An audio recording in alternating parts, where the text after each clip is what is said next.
Blog का concept क्या था, ये ब्लॉगिंग क्यों आई, क्यों लिखने का कहा गया, क्या पीछे वजूहात थी। गूगल ने तो ब्लॉग्स के लिए पूरी एक फ्री साइट आज तक रखी हुई है, न जाने लोग क्यों नहीं लिखते। देखिए, लिखने का जो कॉन्सेप्ट है वो पूरी दुनिया में हमेशा से एक ही रहा है, और वो लिखने का बड़ा प्यारा कॉन्सेप्ट है कि आपको याद होगा, शायद आपने भी बचपन में डायरीज लिखी हो, और बच्चों को बचपन से ही, स्कूल लाइफ से ही डायरी और होमवर्क का एक तरीकाकार सिखाया जाता था, यानी डायरी में नोट कर लो।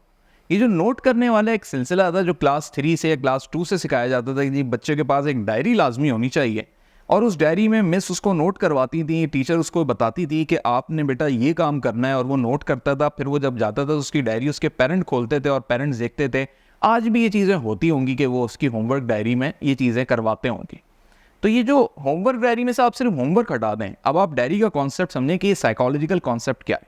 ये वो कॉन्सेप्ट है कि जब आप कोई चीज़ लिख रहे होते हैं ना, तो एक तो वो आपके जहन में होती है, दूसरा अब आपका जहन उससे नेक्स्ट स्टेप पे चलता है। तो दुनिया में अगर आगे बढ़ना है ना, आपने कामयाबी हासिल करनी है, तो आपको नेक्स्ट के बाद नेक्स्ट का सोचना है, और उस पर आपने फिर काम भी करना है, चलना भी है, इंप्लीमेंट भी करना है।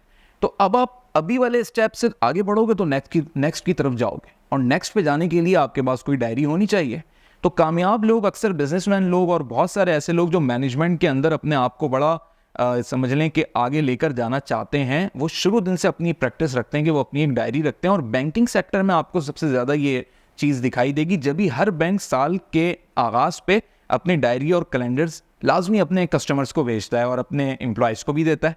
कैलेंडर से मुराद ये होती है कि डेट्स का ख्याल रखो कि किस डेट पे तुमने क्या चीज़ प्लान करनी है, यानी पूरी तुम्हारी 1 ईयर की प्लानिंग स्केड्यूल्ड हो। और दूसरी बात जो डायरी की होती है वो ये होती है कि अपने प्लान्स उसके अंदर लिखते जाओ, जो भी तुमने नेक्स्ट टू नेक्स्ट अचीव करना है। और फिर साल के एंड पे जब तुम ये पूरे 12 महीनों की डायरी खोल के देखते हो, तो तुम्हें अंदाजा होता है जनवरी में मैंने यहाँ पे पोजीशन अपनी रखी थी। और अक्सर आप बैंक मैनेजर से पूछें, आपको बैंक मैनेजर किसी भी जगह मिल जाएंगे। आप पैदल जाएं अपने घर से, आपको कोई ना कोई बैंक की ब्रांच कहीं ना कहीं दिख जाएगी। वहाँ पे जाके आप किसी बैंक मैनेजर से कहेंगे, भाई मुझे 15 मिनट दे दो, मुझे इंटरव्यू लेना है तुम्हारा। उस इंटरव्यू में आप ये पूछें कि जब तुमने साल के आगाज़ पे, यानी साल 2022 का पूछें, जनवरी में तुमने आगाज़ किया था, तो तुम्हारा टारगेट क्या था। और जब तुम्हारा जनवरी 2023 का लग गया, यानी 12 महीने पूरे हो गए, तो तुमने कितना टारगेट अचीव किया। तो वो बैंक मैनेजर आपको बताएगा कि उसने कितने टारगेट्स अचीव किए। और हर बैंक मैनेजर ने चाहे कितने भी टारगेट अचीव किए हों, किसी का भी टारगेट माइनस में नहीं होगा। बहुत कोई ऐसा केस होगा, बहुत मतलब समझेंगे once in a blue moon वाली कहानी होगी, वरना 99.99% जितने बैंक मैनेजर्स होते हैं उनके टारगेट्स अचीव होते हैं। क्यों होते हैं? क्योंकि उनके पास पूरे स्टेप्स मौजूद होते हैं आगे के, कि उन्होंने एक के बाद एक, एक के बाद एक, एक के बाद एक करना है, और इसी के बाद वो उनकी पोजीशन, उनकी प्रमोशंस भी होती हैं। अब आप अपनी लाइफ में इस पूरे कॉर्पोरेट फार्मूले को अप्लाई कर दें। आप ब्लॉगिंग लिखना करना शुरू कर दें। अगर आप डायरी नहीं भी लिख सकते, या आप नहीं मेंटेन कर सकते, अपनी प्लानिंग्स नहीं कर सकते, तो ब्लॉग्स लिखें, आर्टिकल्स लिखें। ये ब्लॉगिंग, ये आर्टिकल्स आपकी इस चीज़ को 2 सिमतों में आगे लेकर जाएगा। एक तो आपके पैशन को डेवलप करेगा लिखने के, क्योंकि जब भी इंसान कोई लिखता है तो उसकी 4 चीज़ें अच्छी होती हैं लिखने से, ये आप याद रखें। पहली चीज़ उसकी अच्छी होती है वोकैबुलरी, चाहे उर्दू में लिखें या इंग्लिश में लिखें, अल्फाज आपको खुद ब खुद मिलने लगेंगे। ज़िंदगी में आपने कोई एक दफ़ा भी एक लफ्ज़ सुना होगा तो दिमाग आपको रिकॉल करेगा। दूसरी चीज़ अच्छी होती है कम्युनिकेशन लेवल। जब आप राइटिंग करते हैं तो आप जुमलों को जोड़ते हैं, और जब आप ये प्रैक्टिस बार बार करते हैं तो आपका माइंड ट्रेन होता है, और जब आप किसी के साथ कम्युनिकेट करेंगे तो आपको जुमले जोड़ने में ऑटोमेटिकली आसानी होगी, यानी आपकी कम्युनिकेशन बेहतर हो जाएगी। तीसरी चीज़ राइटिंग से ये अच्छी हो जाती है कि आपका फोकस बढ़ता है। फोकस से क्या मुराद होती है? फोकस से मुराद ये होती है कि आप किसी भी चीज़ को ज़्यादा अच्छे तरीके से समझ सकते हैं। लिसनिंग पावर आपकी अच्छी हो जाएगी, देख के चीज़ों को याद रखने की पावर आपकी अच्छी हो जाएगी, अगर आप लिखने के आदी हैं। और चौथी चीज़ सबसे अच्छी इसमें क्या होती है? अभी मैं हैंड राइटिंग की तो बात ही नहीं कर रहा, वरना मैं आपको कहता 5 चीज़ें अच्छी होती हैं और हैंड राइटिंग भी उसमें अच्छी होती। ये तो ब्लॉग्स की बात हो रही है, आप टाइपिंग करके ही लिखेंगे या मोबाइल से टाइप कर लेंगे। लेकिन इसमें भी आपकी जो चौथी चीज़ अच्छी होती है वो होती है कि आप अपने अंदर, अपनी बॉडी के अंदर एक ऐसा केमिकल पैदा कर लेते हैं जिसको हम ये कहते हैं कि उसके बाद आपको नींद अच्छी आएगी। यानी अब आप इतना बड़ा समझें कि ये तो एक ऐसा बड़ा फार्मूला मैंने आपको बता दिया है कि इस दुनिया के अंदर, इस पूरे मुल्क के अंदर और दुनिया के किसी भी मुल्क के अंदर जो मेडिसिन सबसे ज़्यादा ख़रीदी जा रही है वो नींद की है। यानी अगर आप नींद की गोलियों का आप मुआवजा करें, तो मैंने एक फार्मास्यूटिकल कंपनी के ओनर से पूछा, तो उन्होंने कहा कि हमारी 4 प्रोडक्ट्स हैं, चारों डॉक्टर सजेस्ट करते हैं नींद के लिए, और सबसे ज़्यादा वो बिकती हैं। यानी इतनी डिमांड बढ़ जाती है कि समटाइम वो ब्लैक में सेल होती है। तो दुनिया पागल हुई भी है इस टाइम। दुनिया के 6 अरब लोग, उनमें से आप समझ लें कि 40% लोगों को ये मसला है कि उनको नींद के इश्यूज हैं। जो हो सकते 40% दुनिया के लोग नींद की गोलियां ना भी खाते हों, लेकिन आज नहीं तो आज से 5 साल बाद 10 साल बाद वो आएंगे, लेकिन आप भी हो सकते हैं उनमें। अगर आप चाहते हैं कि आप नींद की गोलियों से बचें तो ब्लॉगिंग या राइटिंग, ये जो आप लिखेंगे, इसका चौथा बड़ा बेनिफिट यही है कि आपको नींद अच्छी आएगी। क्यों? क्योंकि जब आपका दिमाग उस तरीके से चलता है, आप जुमले जोड़ते हैं, वोकैबुलरी लाते हैं, एक कॉन्सेप्ट होता है राइटिंग के अंदर, तो आपका दिमाग एक थकन के बाद एक ऐसा केमिकल आपकी बॉडी में पास करता है कि आपके आसाब को फिर रेस्ट चाहिए होता है, यानी आपके कांधों को रेस्ट चाहिए होगा, आपकी कमर को रेस्ट चाहिए होगा, आपके हेड को रेस्ट चाहिए होगा। और फिर जब आपको बिस्तर दिखाई देगा तो बगैर किसी मोटिवेशन के आप सीधा सीधा बिस्तर पे जाएंगे और फ़ौरन नींद आ जाएगी। तो ये तो 4 बड़े वो फ़ायदे मैंने आपको राइटिंग के बता दिया। दूसरा, पैशनेटली क्या से आपका फ़ायदा होगा इसमें, वो ऐसे होगा कि आपको अपने करियर के अंदर सक्सेस दिखने लगेगी अगर आप ब्लॉगिंग करते हैं। देखिए, आप ब्लॉगिंग, मैं ये नहीं कह रहा कि आपका पॉलिटिक्स से कोई ताल्लुक नहीं तो पॉलिटिक्स पे ब्लॉगिंग करो। मैं ये भी नहीं कह रहा आपको कि जी आपने MBBS नहीं किया हुआ तो आप सारे मेडिकल के टॉपिक्स पे ब्लॉगिंग करें। भाई, जिस चीज़ पे आपकी कमांड है, जो आपकी फील्ड है, जिस चीज़ में आपने स्टडी की है, जिस चीज़ में आपका इंटरेस्ट है, मैं तो अभी ये कहता हूँ, स्टडी हो सकता है आपने इंजीनियरिंग की हो, लेकिन इंटरेस्ट आपका सोशल साइंसेस में हो, तो जिस चीज़ में आपका इंटरेस्ट है ना, अगर आपका फिल्में देखने में इंटरेस्ट है ना, तो फिल्मों के बारे में ब्लॉग लिखना शुरू कर दें। इसी में अपने पैशन को आगे बढ़ाना शुरू कर दें। रोज़ का एक ब्लॉग, रोज़ के 2000 अल्फाज का एक ब्लॉग लिखें, पोस्ट करें। और आपको इसके अब मैं एक्स्ट्रा बेनिफिट्स बताऊं। एक्स्ट्रा बेनिफिट्स ये हैं कि 1 महीना लग के ये कर लो, 30 ब्लॉग्स हो जाएंगे। कोई ना कोई अपनी साइट पे ही पोस्ट कर रहे होगे, कुछ नहीं तो फेसबुक के ऊपर ही पोस्ट कर रहे होगे, तो तुम्हारे रीडर्स, व्यूअर्स बढ़ जाएंगे। अब जो वो रीडर्स और व्यूअर्स बढ़ जाएंगे, वो तुम्हें एक सिम्त में देखेंगे, यानी उनकी डायरेक्शन एक होगी तुम्हें देखने की कि भाई ये लड़का या ये लड़की हर फिल्म के ऊपर जो एक पूरा ब्लॉग लिखती है, तो मुझे फिल्म देखने की ज़रूरत नहीं पड़ती, वो फिल्म, इसके ब्लॉग को पढ़ने के बाद मेरा इंटरेस्ट डेवलप होता है कि मैं वो फिल्म देखूँ। या इस बंदे का इंटरेस्ट जो है वो फैशन में है, या इस लड़की का इंटरेस्ट फैशन में है और फैशन से मुताल्लिक ये ब्लॉग लिखती है, इसके ब्लॉग को देख के मुझे इंटरेस्ट डेवलप होता है और फिर मैं वो जाके सर्च करता हूँ चीज़ें और ऑनलाइन शॉपिंग कर लेता हूँ।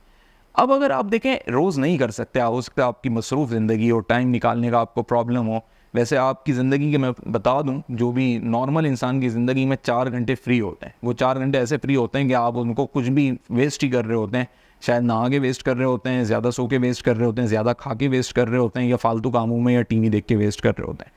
तो अगर इन सारी चीज़ों में से आप 4 घंटे भी नहीं निकाल सकते, बहुत आप कहते हैं नहीं जी मैं तो बड़ा मसरूफ़ इंसान हूँ दुनिया का, तो हफ्ते में 1 दिन निकालें कि हफ्ते में कोई तो एक दिन ऐसा होगा जिसमें आप ब्लॉगिंग करें और आहिस्ता आहिस्ता अपने आप को इस तरफ लेकर आए। बड़े फ़ायदे होंगे आपको इसके। मैंने आपको मेडिकल फ़ायदे बता दिए, फ्यूचर के फ़ायदे बता दिए, इस पूरी डिजिटल वर्ल्ड में रहने के आपको बड़े फ़ायदे होंगे। हो सकता है आगे चल के आपकी वेबसाइट हो सकता है आपकी वेबसाइट मोनेटाइज हो जाए, गूगल एडसेंस पे आपका अकाउंट बन जाए, उसके बाद आपकी इसी ब्लॉगिंग वाली वेबसाइट के ऊपर ऐड मिलने लग जाएँ और गूगल अपने ऐड चला के आपको रेवेन्यू देना शुरू कर दे, तो फ्री में बैठे बैठे कमाना ही शुरू कर दोगे ना। तो इसके कहीं भी नुकसान नहीं है लिखने के।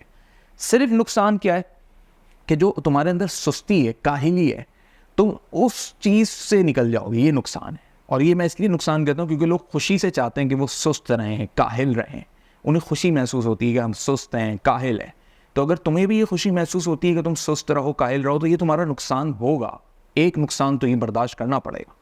लेकिन अगर कोई सेंसेबल इंसान वो वाकई चाहता है कि उसके ज़िंदगी के अंदर से ये सुस्ती और काहिली निकल जाए, तो रोज़ाना की बुनियाद पर लिखना शुरू करो। चाहे अपनी डायरी में ये चीज़ें लिखो, चाहे ब्लॉग की सूरत में टाइप करके लिखो। लिखोगे तुम वही जिस पे तुम्हारा इंटरेस्ट होगा। यकीन मानो, अगर तुम्हारा इंटरेस्ट किसी सब्जेक्ट में नहीं है, कोई तुम्हें गन पॉइंट पे भी कहे कि इस टॉपिक पे लिखो, तुम रिसर्च करके भी लिखोगे तो वो मज़ा तुम्हें नहीं आएगा। लेकिन जिसमें तुम्हारा इंटरेस्ट है उसमें लिखो। इवन मैंने बहुत सारे लोगों को ये देखा, एक लड़का था वो लड़कियों के बारे में लिखता था। आपको थोड़ी सी बात मेरी शायद ऑकवर्ड लगे, लेकिन उसका ये शौक़ था। और हमने उसकी एक दफ़ा अपनी स्टूडेंट लाइफ में पूरी डायरी देखी। उस डायरी के कोई एक सफ़ा ऐसा नहीं था जो खाली हो, और बड़ी खूबसूरत हैंड राइटिंग में वो एक एक लड़की के बारे में पूरे पेजेस लिखता था। उसका ये इंटरेस्ट था। अब थोड़ा सा इस बात से हटके कि वो लड़का था लड़कियों के बारे में लिखता था, अब सिर्फ उसके पैशन पे आए कि उसको लिखने का पैशन था। और एंड में क्या हुआ उस लड़के के साथ? उस लड़के के साथ ये हुआ कि वो ऐसा बेहतरीन शायर बन गया। उसकी उर्दू की लुगत ऐसी बेहतरीन हो गई, ऐसे ऐसे अल्फाज होते थे उसके पास कि अब उसका कम्युनिकेशन ये, क्योंकि अब वो जॉब कर रहा है एक कॉर्पोरेट सेक्टर के अंदर, उसकी कम से कम 3.5 से 4 लाख रुपए तनख्वाह है, हमारा अच्छा दोस्त है, बट मैं डिस्क्लोज नहीं करूँगा उसका नाम। लेकिन उसका लेवल ये हो गया है कि वो किसी ऑफिशियल डिनर में हो, किसी कॉरपोरेट सेक्टर में हो, किसी भी जगह हो, वो लोग उसकी उर्दू की तारीफ किए बगैर रह नहीं सकते। और ये प्रैक्टिस उसकी कैसे हुई है हम जानते हैं, वो मैंने थोड़ा सा आपको हवाला दे दिया। क्योंकि जब आप किसी के लिए कुछ भी लिख रहे होते हैं तो आपको अल्फाजों का इस्तेमाल करना होता है, आपको अच्छे अल्फाज आने चाहिए। जिस तरीके से अच्छाई ही सब कुछ है, वो अच्छाई कहीं भी आपको मिल सकती है, लफ्ज़ों की सूरत में भी मिल सकती है, तहरीर की सूरत में भी मिल सकती है, हर चीज़ में अच्छाई दिखनी चाहिए। यही खूबसूरती होती है लिखने वाले की। तो अब आप अगर कोई टेक्नोलॉजी के टॉपिक पे लिख रहे हैं, अगर आप किसी मेडिकल के टॉपिक पे लिख रहे हैं, आप सोशल टॉपिक पे लिख रहे हैं, सियासत पे लिख रहे हैं, वॉट एवर आप जिस पे भी लिख रहे हैं, तो आपका माइंड खुद ब खुद उससे अच्छे से अच्छे अल्फाज आप डिसाइड करने लगेंगे। इंग्लिश में लिख रहे हैं तो बहुत अच्छी बात है, आपकी तो वोकेबलरी बहुत अच्छी हो जाएगी। लेकिन अगर आप उर्दू में लिख रहे हैं तो उस तरीके से आप लिख लीजिए। लेकिन लिखना मत छोड़िए, लिखिए ज़रूर, क्योंकि लिखने से आपको भी बहुत फ़ायदे हैं और आपकी अच्छी तहरीर से। अब मैं चले एक और एक्स्ट्रा बेनिफिट आपको इसका बता दूं जो इस दुनिया से भी हटके है। वो बेनिफिट ये है कि अगर आप नेकियों पे लिख रहे हैं, किसी ऐसी पॉजिटिव बातें लिख रहे हैं और आपकी उस बहुत सारी, आपने साल में 365 दफ़ा आपने ब्लॉग्स लिख दिए, 365 आपके ब्लॉग्स होगा और 365 ब्लॉग्स में से कोई एक ब्लॉग भी ऐसा जिसको पढ़ के कोई हज़ारों में से एक शख्स भी उसकी लाइफ में सुधार पैदा हो गया, पॉजिटिविटी आ गई उसकी लाइफ के अंदर, वो शख्स जो है सही ट्रैक पे आ गया, दीन पे आ गया चलें, तो क्या होगा कि आपने इस दुनिया के अंदर एक शख्स को सही लाइन पे लगा दिया और इसका आपको आखिरत में भी अजर मिलेगा। तो लिखने का इतना कोई फ़ायदा है, इतना कोई और भी मज़ीद मैं आपको बेनिफिट्स बता सकता हूँ, वीडियो का ड्यूरेशन बहुत लंबा हो जाएगा। लेकिन इसका जो सबसे बड़ा बेनिफिट मैंने आपको बताया है ब्लॉगिंग का, वो यही बताया है कि भाई अपनी लाइफ के अंदर आगे बढ़ना है तो ब्लॉगिंग ज़रूर करें।